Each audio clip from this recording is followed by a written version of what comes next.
Well, welcome again, everyone, and welcome back to another edition of Talk 122 with your superintendent, Dr. Terrell Yarbrough.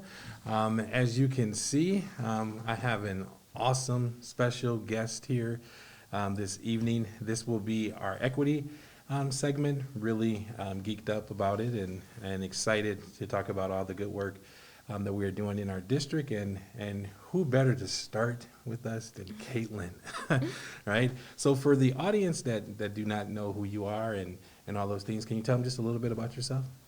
So I am a senior at Harlem High School. I was in MSU, our Multicultural Student Union, last year, and I am again this year.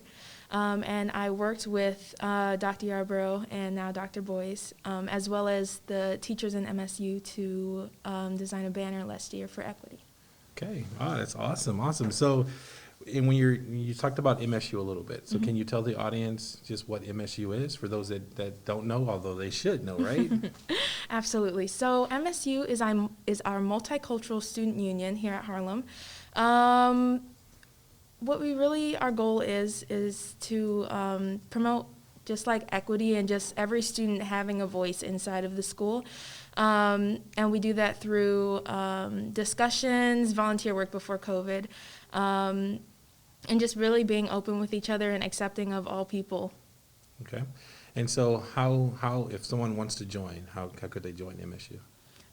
They could talk to Miss Newnam about it. I think that we have the list of clubs on our school website. Okay.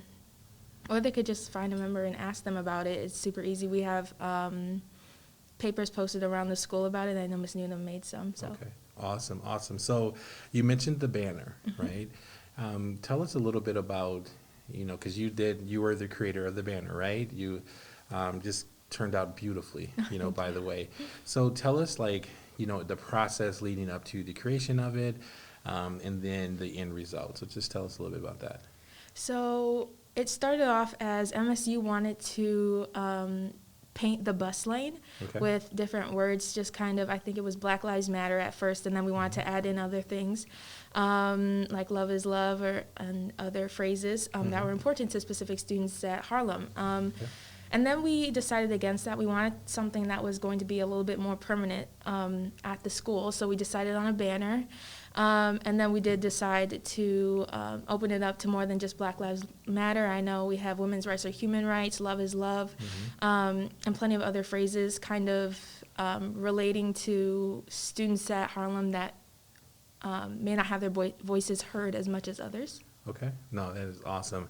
I was recently at a school that was doing, their equity work, and one of the teachers told me where they have their banner in the hallway, the little kids every morning they walk by and they high five the hands in the banner. Just touched me, right? And so when you think about our equity work, right, and you being a part of the equity work, why is it so important to you that we continue this? Being a student that has obviously come through the district, and now almost going to graduate. We're going to say that's going to happen, Absolutely. right? And then going to go out into the world, right? Why do you think it's important for us to not only continue our equity work, but to really make sure that that others like you who come after you are involved in it?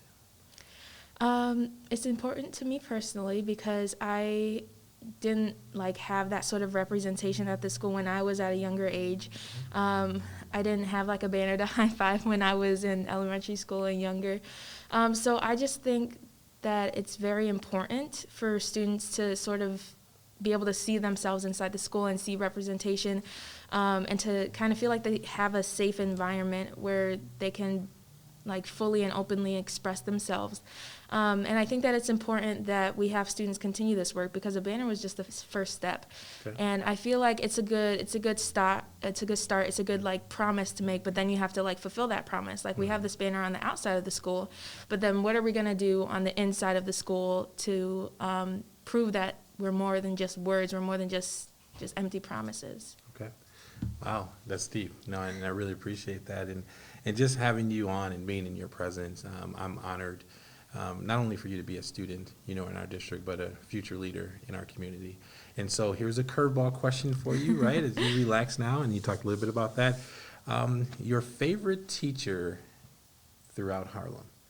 You can only pick one. I can only pick one. Only you pick one.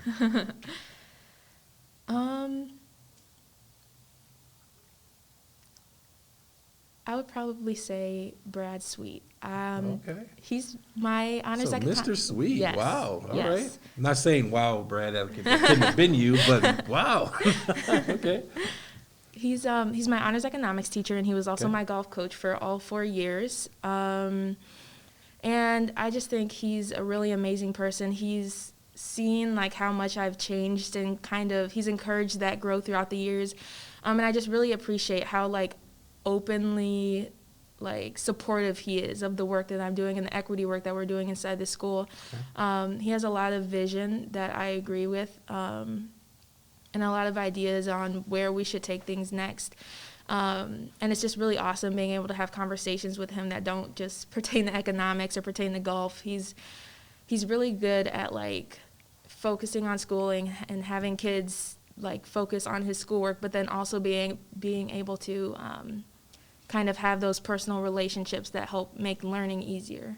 Wow. And that's important, right? Is to have Absolutely. someone that you can look up to and kind of help, inspire you, right? Absolutely, To yeah. do some of the things that you're doing. I had someone similar, he was in middle school for me, same situation, right? Made an impact on me and really made me believe that I can continue on my path too. So that's awesome. So now we're at that moment of truth for you, right? This is what all of our podcasters do. They take a shot in the ESPN basket. Let's see. First time, let's see what happens here. That was close. That was though. That was close. close. So, but Kaitlyn, really appreciate having you on. The work that you have done and will continue to do is going to be felt, throughout our district for years to come. So, thank you. Thank you. All right, welcome back, everyone. It's an honor and a privilege to have you on. I would introduce you, but I think you're going to do a better job than myself introducing you. We go way back from our days at McChesney, and talking with you now, especially on our equity, episode of the podcast, it's really humbling for me, because just way back when we first met each other, I just knew, I was like, oh, she's awesome, and I just felt like you were in a situation where you were going to impact our kids, and you have. And so to have you on this episode is really humbling to me, and I appreciate you being on. And so that being said, can you introduce yourself to the audience, just who you are and what you do in the district? Sure. Well, thank you very much. Very kind words. I appreciate that. My name is Kasie Kosinski. I'm currently the assistant principal at Windsor Elementary School. But as you stated, I began my career at McChesney Elementary as a fourth grade teacher, and I actually had your previous podcaster up here as a student, so it's kind of neat to see that come full circle. And then I spent 7 years as a professional development specialist at Windsor and Olsen Park, so just transitioned to the assistant principal position this year. Absolutely. Now you're not just an educator and an administrator in our district. You're also a parent, Correct. right? And so in thinking about our equity work, especially from a parent's lens, right, why is our equity work so important to you? So my daughter is at the high school this year, and she is biracial. So as a white mother to a black biracial daughter, the equity work is very important to me in this district, because I want my daughter to feel comfortable, welcome, accepted, and valued in a district that is primarily white, with primarily white educators. I was raised in the Rockford School District, so I went to a much more diverse school. But when I saw what Harlem was doing with their equity work as a teacher in this district, I was so impressed that I actually ended up moving so my daughter could come to Harlem as a student. Awesome. because I just so believed and was amazed at what we were doing in regards to equity. Okay. So I want her, as a biracial student and person in this world, to understand, some of the racial inequities that she is going to face, that she has faced, but also some of the privilege that she, also has in regards to being biracial. Mm-hmm. So, and it's interesting that you brought the word privilege up, right? So when you say that and fit it into terms of your daughter, can you explain that a little bit? So when I discuss privilege, and I know oftentimes it's kind of like a harsh term for people to hear, especially in regards to race, but we think of privilege as something that some people earn automatically, or that some people work towards. And so when I talk about privilege in regards to race, I'm talking about the fact that certain groups of people, like white people, don't often experience or go through traumas that black or brown people go through, simply based on the color of their skin. And then there's a privilege in that. So my daughter being biracial, and she is very light-skinned, so sometimes people assume that she is white, or in regards to a privilege with that, oftentimes she may not fit a certain stereotype that other people have for black or brown people. And there's a privilege, an inherent privilege in that. So I try to equate it to people when I'm having conversations with them. Because I'm an able-bodied person and I see a set of stairs, I don't even have to think about how I might tackle those stairs or get up those stairs. And there's a privilege in that. There's no consciousness that I have to be aware of in regards to that. And I think that's, what we talk about when we talk about white privilege, is there are a lot of experiences in the world, going to rent a home, going to apply for a job, obtaining a job, where you may not obtain it, but it's 90% of the time not because of the color of your skin. Okay, awesome, man. You hit us with some knowledge there. See, I was a little nervous before you got on here, but no, you're fine. And so let me hit you with a little funny question, a little tidbit here. Sure. So you've been at a few schools, right? Correct. So favorite school you've ever been at? Oh, come on, that's tough. Hey, I'm going to make some enemies saying that right now. It's not what you say, it's how you say it. Okay. So let's see. Let's wordsmith this. Right. No. So I have to say that my favorite school right now is the one that I'm currently working at. And I think in every building that I've worked at, I've worked with some amazing people and educators, and I've been able to grow and learn from each of those experiences and take that with me to better myself. The reason I say that Windsor is my favorite school right now. Shout out to Windsor. Yes.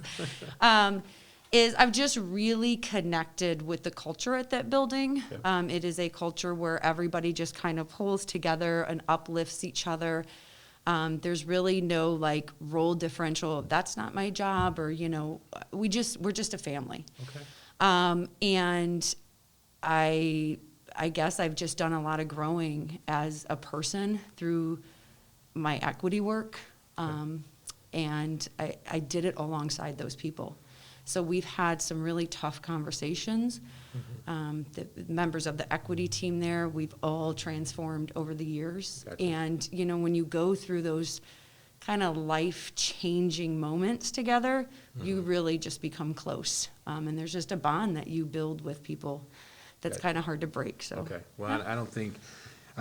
Shout outs to Windsor. I don't think anyone will be upset with you.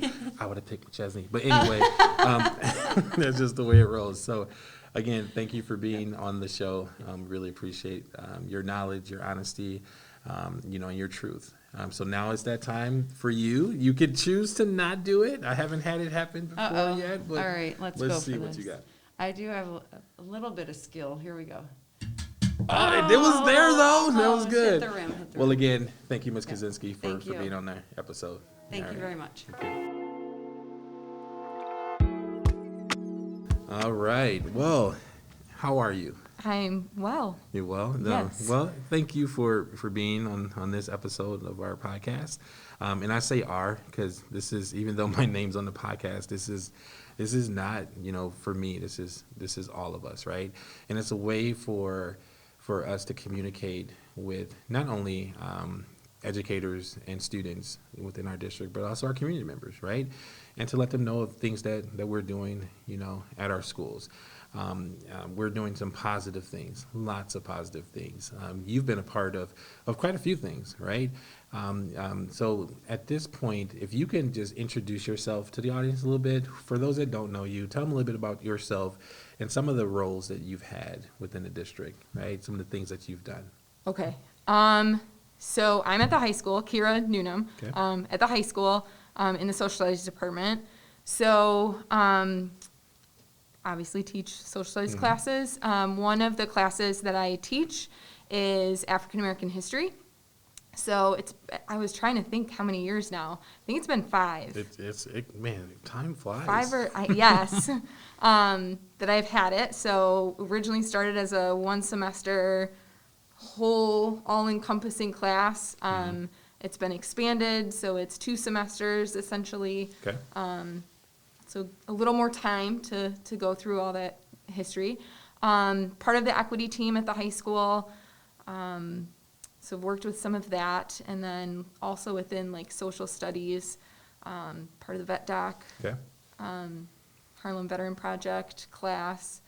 Have a role with HNN. as HNN, well? yes, Yeah. HNN. Mm-hmm. So teach the media Yeah. studies class up there too. Right. So And some then of some you other that see things. those videos, those crazy, cool videos, Ms. Newnam is kind of responsible for that too. So Partly. Partly? okay, all right. So now, when you were talking about the African American history class, that you teach, right? And it's been approximately 5 years since you started that class. It's grown, right, from where it started to where it is today, and obviously that's a testament to you. And your commitment to that. But take us back to when you first was approached for that class, right? Tell us a little bit about your feelings with that. And I kind of know a little bit, but I want you to talk about that because being obviously a white female, being asked to teach an African American history course, right? I want the audience to know just how that felt for you. Yeah, so it was kind of proposed to the department and originally looking for volunteers. I, at the time, was teaching cultural diversity. Okay. So, I mean, of course, yes, I will take this on. I had a lot of other classes at the time, too. And then it kind of like fell to, I think, a couple people. And I was definitely very nervous. In the sense of, I am a white female. What knowledge do I have? How am I going to approach this? Where do I start? Because at that point, there was no curriculum. It was basically, whoever's going to teach this, you get to create everything. Okay. Ooh. Yes, which sometimes is like, oh, okay, yes. Right. And then sometimes is like, oh, okay. So it was nerve-wracking in that sense of, where do I go? It made me really reflect on my education, both in, high school, but also in college and in what I was exposed to, Okay. and everything that I wasn't exposed to.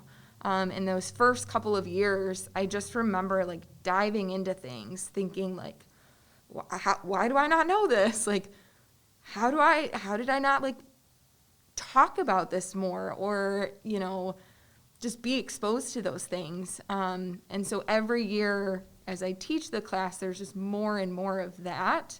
And it also kind of got to a point where I was like, I need more education, which did lead me to go back to school. Okay. Just because I just needed that something extra. Okay. Not to say that like I couldn't not have done that and just done research and done things, but I felt like I was missing something to really be able to bring to the table. And I think I was very open with students in the beginning, well, still now, but in the beginning especially, like, listen, we're learning together. Like, this is, what I'm saying is not, always going to be like the absolute. And I think we see that throughout history as we reevaluate things. just kind of what information or what perspectives have we had historically, and what other lenses can we look through to kind of paint a broader picture of those experiences. Perfect. So that's really what I focus on. That's interesting. So when you think of our equity work, right, where we were and where we're going, and the last two individuals on the podcast kind of gave their answer as well. So why is our equity work important to you? Man, why wasn't I preparing for this? For me, I think, one, coming into the district from where, like, my high school experience was locally, but then coming in, I had a very different perception of Harlem. When I was here, it was completely different. And I was like, what the heck? Okay. So I think that was like, well, why do we think these things, or why do we have this? Then, going through having cultural diversity, teaching that kind of opened my eyes, joining the equity team, and just seeing like all of these things, again, that I wasn't necessarily exposed to. And now that I am, for me, it's not enough to just be like, oh, well, I get the issues. Right.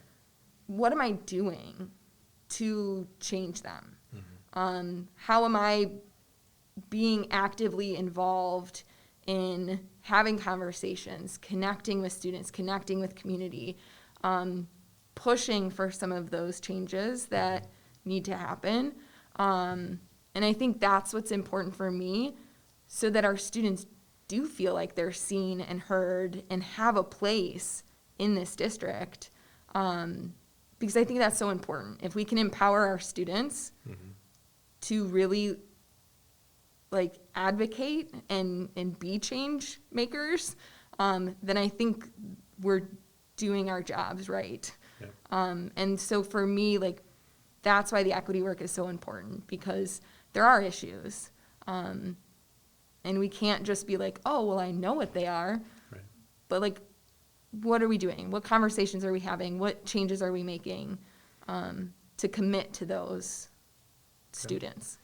And I'm glad you said that, because that's, for me, and seeing, your journey, your equity journey, because I've had a ton of respect from you for the start, right? You've always been the type of person that, hey, if you need me to do this, I'm going to do it, right? And I always respected that about you, and I always thought that you supported, our kids. But over the years, I've seen you like grow within your voice too, like in using it. Like I see something, I see where we need to make some changes, and I'm going to push this. And I think that's important, and we need that. So continue to do that. Please don't lose your voice, because I'm very excited to see where you go and where you take us to with this equity work. Couple of curveball questions for you here. Okay. You mentioned some things that you have done, some titles, right? But I noticed you didn't say one of them, and not necessarily it's here, so I'm going to ask you to choose.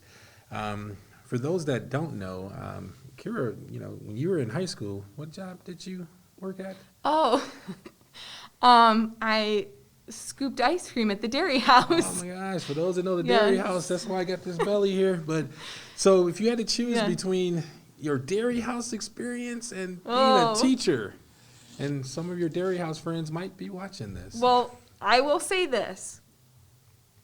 I've had phenomenal bosses in my life. And my boss at the Dairy House, like, I contribute so much of the person who I am to that woman. Okay. So, like, that was such a good, fun, but, I mean, you're making ice cream, you're eating ice cream, candy. Right. That was great, right? We won't mention your high school at that time, but anyway, keep going. Connect the dots. Connect the dots. But in all honesty, like, that woman was a rock, and she really instilled some phenomenal values in me, and I think made me the person I am, or contributed to that, the teacher that I am, just that kind of outlook on life.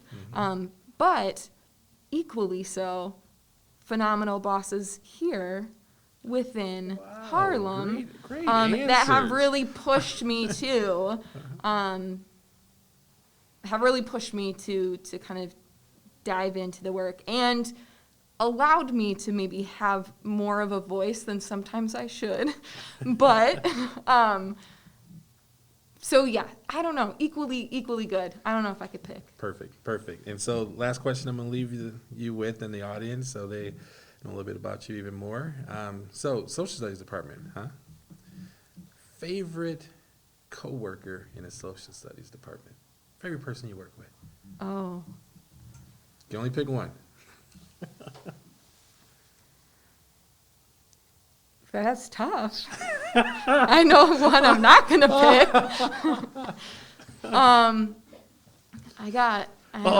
That just hurt me. Like I'm not even that person. I was Listen. Sometimes when you work with someone too much, it's too much. It's too much. Okay. Yeah, but I don't know. I mean, Nick Stangy's a good one. I mean, well, you know. It's good. Marcy Stoyer, she taught me everything I knew. Okay. Literally, she was my cooperating teacher. So, and then like Stark, I mean, you Okay. can't go wrong with her. Okay. All right. Well, So yes. you know what? That's a great answer. I told you to only pick one, and look at that. You just your voice. This is great. Yeah. So love it. All right. So now it's your chance to take the shot. Let's see what happens here. It's nerve-wracking.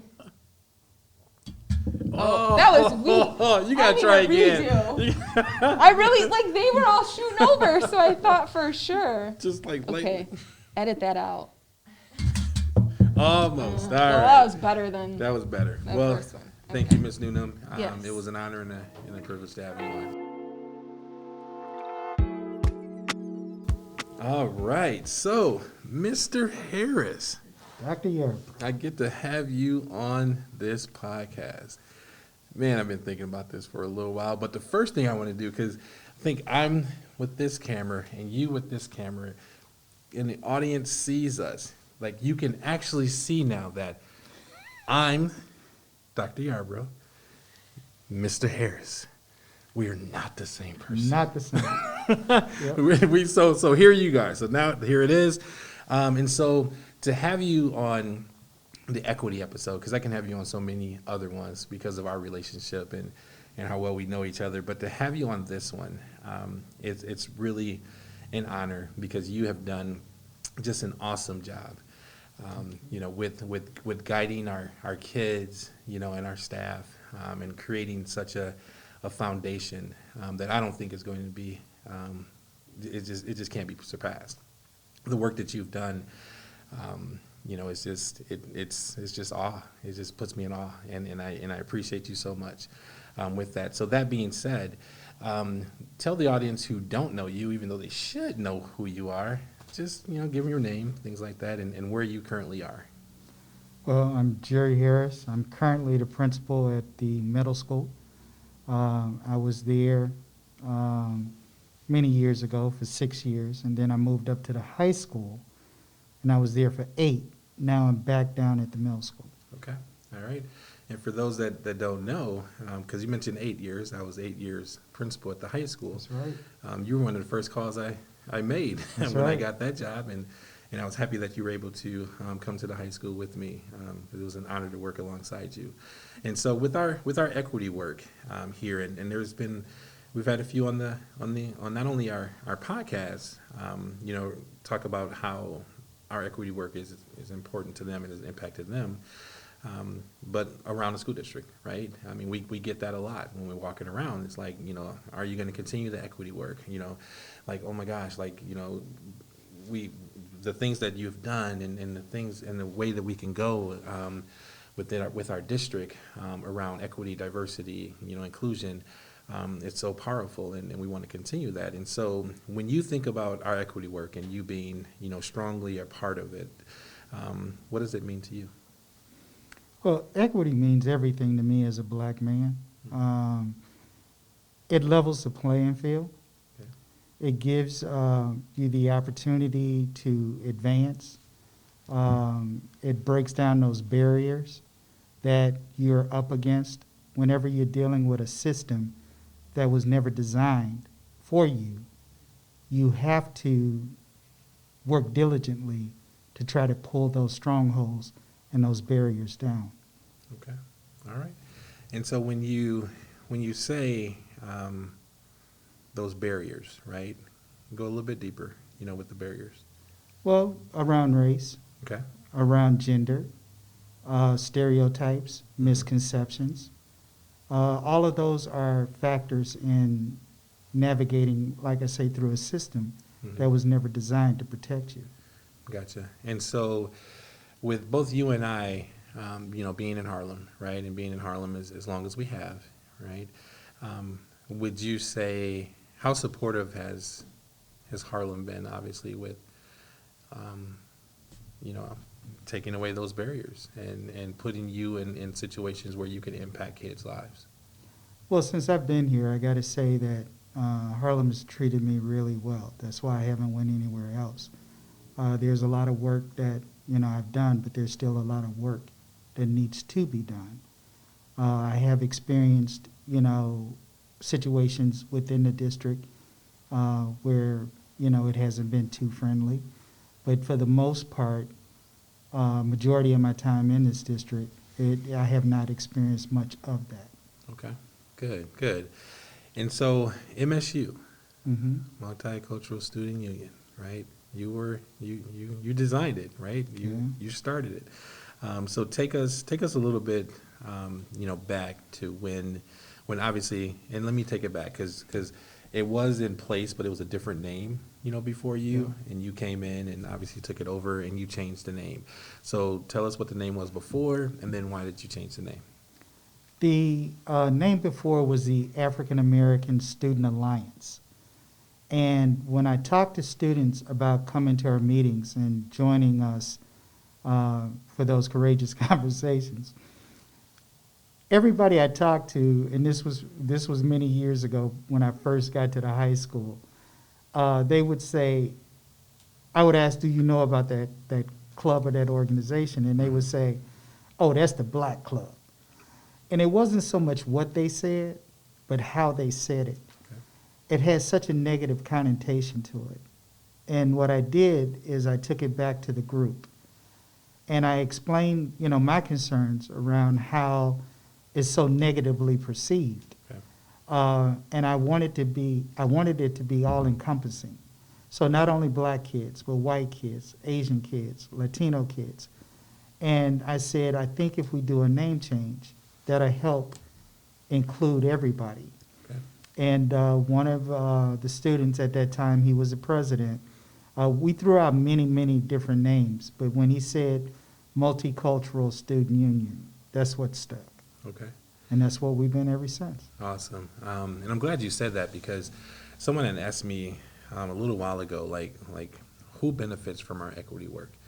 And my answer was everyone. Everyone. Right? And so just you changing that name, right, to what it is today, that's who we are, right? Mm-hmm. Our equity work, it impacts everyone. And mm-hmm. so that's powerful. And so now with what you've set up, at the high school, obviously with MSU, and now being at the middle school, what's your vision for, that for MSU to grow not only at the high school level, but now that you're at the middle school? Absolutely. I'm definitely looking at starting a student group there. I've already talked to several students who appear to be interested in something like this and having a voice as it relates to, equity. So hopefully by December is my goal before we get out for Christmas break is to have our first meeting. Okay. All right. So just a few things, and thank you for sharing those. But a few things that I think our students will love to know about you, and because they really don't get to see the other side of Uncle Jerry like I get to see. And so, Tesla or motorcycle? Motorcycle every day. Motorcycle. So explain to the audience why motorcycle. I just enjoy riding a bike. I do own a bike. Okay. I have an Indian, Uh-huh. and that's my stress reliever. Okay, all right. Wow. So if you've never seen Mr. Harris on a motorcycle, you gotta see that, because it's nice. It's music. I didn't know motorcycle music was that loud, but anyway. So when we think about fraternities, right, colleges, you belong to a fraternity, correct? I do. So Kappa Alpha Psi or Omega Phi Psi? Dr. Yarbrough, you know it's going to be Omega Psi Phi all day long. It's going to be Omega Psi Phi all day long. Well, had to say that. And Yeah. then the last question I got for you here is, so because of who you are, the person you are, your family, things of that nature, and you got a lot of God kids. Yes, right? I did. Yes. Who's your favorite? I got to say, Lily is my favorite. Yeah. For those that don't know, that's my daughter. So, Yeah. and the reason why I got this puppet here right now is because she gave me, and why I call him Uncle Jerry, this puppet. So Yeah. I appreciate you saying that. I hope none of your other God kids see that. They will. They will. All right. Well, now it's the moment of truth for you with our ESPN shot. Let's see what you got here. Ooh. That sucked. That hurt me. That was a little better. That was a little better. Well, I saw everybody going over the top like Ms. Newnam was saying, so I tried not to do You it so try not hard. to do it. There's a strategy to Yeah. this, and if you look at the other podcasts, those that have made it, and for those, Elena Mock was the first one that made it right away. First one tried it. She was on the Homecoming podcast. She did a good job. There's a strategy to it. But anyway, thank you for your time. Thank you for your commitment to our kids. And what you do and the role that you play in not only our kids' lives but our staff as well. Love having you on. And I want to thank you for your support and everything you're doing and will continue to do. All right. Well, thanks again for tuning in to this episode of H122 with your superintendent, Dr. Terrell Yarbrough. And as always, I am Harlem, you are Harlem, we are Harlem. Till next time.